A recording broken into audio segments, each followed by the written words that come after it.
როგორც ჩანს, სტიქიის ზონაში მოხალისეების აქტიურობა და ფონდების დახმარება მიუღებელი აღმოჩნდა ივანიშვილის გუნდისთვის და მოხალისეების სახლებში დაიწყეს ჩხრეკის ჩატარება. ერთ-ერთი ვის სახლშიც პირველები შევიდნენ, ეს არის ლევან გათიაშვილი, რომელიც იყო სწორედ ლანჩხუთში სტიქიის დროს და ეხმარებოდა ადგილობრივებს. გათიაშვილი გვიყვება, რომ კრიმინალური პოლიციის 10 წარმომადგენელი მის სახლში მივიდა, არ მისცა შესაძლებლობა ადვოკატთან დაკავშირების, ჩაატარეს ჩხრეკა და ეძებდნენ პირდაპირ არ მალავდნენ, რომ ეძებდნენ კომპიუტერებს, ნოუთბუქებს, თუმცა ისე დატოვეს მისი საცხოვრებელი ბინა, რომ ტექნიკა ვერ ამოიღეს. რამდენიმე საათში, როდესაც გათიაშვილი ავტომობილით გადაადგილდებოდა, ის პოლიციამ გააჩერა და გააგრძელდა აქაც ჩხრეკა.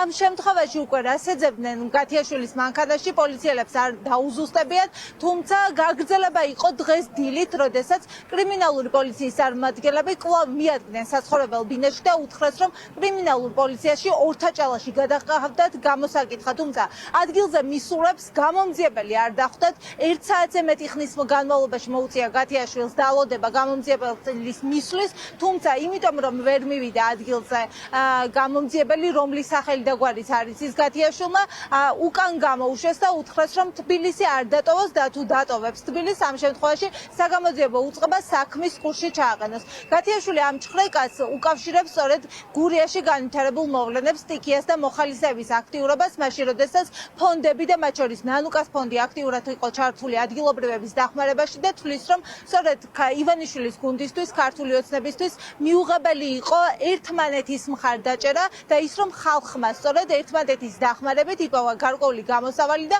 სტიქიას ასე გაუმკლავდა.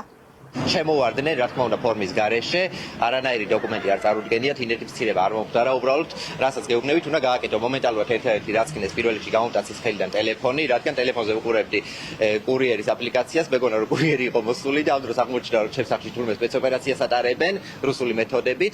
შემოვარდნენ, გადმომიყარეს სახლში თუ რამე იყო, ყველაფერი, ეძებდნენ როგორც მაქვს ინფორმაცია კომპიუტერულ მოწყობილობას, იმიტომ ძალიან ბევრჯერ გაიმეორეს, რომ ნოუთბუქები საიდგილაკია და კომპიუტერი სად გაქვს, ვერ მიიღეს პასუხი ჩემგან. საბოლოოდ გადმოყარეს საერთოდ ყველაფერი, დაავლეს ხელი 2 წალ პარალონს და 2 წალი პარალონი წაიღეს. რო უთხარი რატომ იქონათ ეს პარალონები, მითხრეს, რომ კავშირში იყო, შესაძლოა კავშირში ყოფილი იყოს სისხლის სამართლის საქმესთან.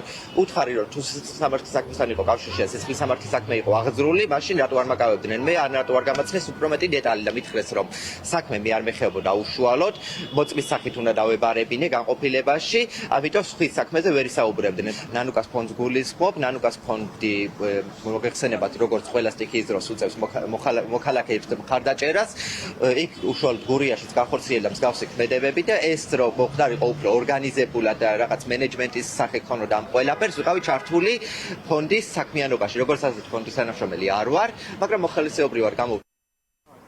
ჩვენ ვესაუბრეთ სინდისის პატიმრების ოჯახის წევრებს, მშობლებს, რომლებიც უკვე თვეებია ამ უწყედი აქციის მონაწილეები არიან, ახლაც იმყოფებიან პარლამენტის შენობასთან და ამბობენ, რომ ის, რაც ფონდების ირგვლივ ხდება, არის სერიოზული გზავნილი დაშინების მცდელობა ივანიშვილის გუნდის მხრიდან და ამ მხრივ უჭრიან გზას არა მხოლოდ სინდისის პატიმრებისთვის დახმარებას, არამედ იმ ოჯახებისთვის, რომლებსაც სხვა პერიოდში უწყედი აქციების დაწყება ბამდეც კი მათ შორის ნანუკას ფონდი ეხმარებოდა, მათ შორის საზღვარგარეთ მკურნალობას და ამბობენ, რომ ახლა ყველაზე მეტად სწორედ კრიზისულ სიტუაციაში აღმოჩნდა ივანიშვილის გუნდი, ერთი მხრივ სცადა უწყედი პროტესტის ჩახშობა, მეორე მხრივ რეპრესიული ღონისძიებები გაატარა, აჯარიმებდნენ მოქალაქეებს და დაჯარიმებები გრძელდება, აკავებენ მოქალაქეებს, 40-ზე მეტი სინდისის პატიმარი ხავს ქვეყანას, თუმცა ამ მეთოდებმა რეპრესიულმა გზებმა რომ ვერ გაჭრა, ახლა უკვე მიადგა იმ ფონდებს, რომელიც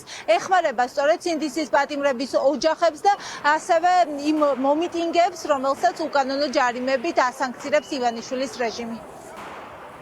ურად დადგა 37 წელი. იმიტომ რომ მამაჩემის მამა დახვრიტეს 37-ში და იქ წავიკითხე, ეს ფრაზა ძალიან დამამახსოვრდა, საბჭოთა კავშირის წინააღმდეგ ძირგამომთვლელი საქმიანობა. აი გუშინდელი განცხადება პროკურატურის რომ წავიკითხე, აი გამახსენდა. ნუ ეხლა სხვა ფრაზით წერია ფრაზებით, მაგრამ იგივეა. არანაირი სხვაობა. პატიმრებსაც რო ფულს ურიცხავდნენ, ეს დანაშაულია? თვითონ ართმევენ ხალხს სიცოცხლეს, არსებობის წყაროს და თუ ვინმე კეთილი ადამიანი გამოჩნდა და დაგეხმარა, ეს დანაშაულია, თუნდაც გურიაში, აი რამდენიმე ვიცი ონკოლოგიურ დაავადებულებს აფინანსებს, გაჭირვებულ ოჯახებს აფინანსებს. ორი რო არა ბავშვებს დატირიან და შევლენ ნახავენ რომ რა გააკეთან ანუ გაჭირვებულებს დაეხმარნენ. შეგწყვეთ უნდა და იქეთ უნდა დაუმატოთ კიდე ფული რომ თქვენს ნაცვლად სხვები აკეთებენ ამას. აღარ ვიცი რა უნდა თქვა, ეს არის ჩვეულებრივი ტერორი. პატიმრებს ფაქტიურად საჭმლის ფული წაართვეს. გაჭირვებულ ადამიანებს ესე იგი სასიცოცხლო რესურსი აი უბრალოდ გაუნადგურეს. რაც შეეხება გურიაში მომხდარ ამბებს და ეს ფონდები როგორ ეხმარებოდნენ და როგორი თავგანწირვა იყო. მე არ ვიცი რაღა უნდა ვთქვა, უკვე აღარ ვიცი, ეს არის ჩვეულებრივი, კიდევ ერთხელ ვიმეორებ, ეს არის ტერორი, საკუთარი ხალხის წინააღმდეგ ომი. ფონდების ხელმძღვანელები ახლა რეალურად ელოდებიან პროკურატურისგან ოფიციალურ პასუხს თუ რატომ დააყადაღეს მათი ქონება, რატომ აღარ შეუძლიათ მათ გადარისხვა და დახმარება მოქალაქეების და როგორც უკვე გითხარით, მაგალითად ნანუკა ჟორჟოლიანი არ გამორიცხავს, რომ მის საცხოვრებელ სახლში ჩატარდეს ჩხრეკა სხვების მსგავსად და ბოლო სერია და კულმინაცია შეიძლება იყოს სწორედ მის წინააღმდეგ სისხლის სამართლებრივი დევნის დაწყება.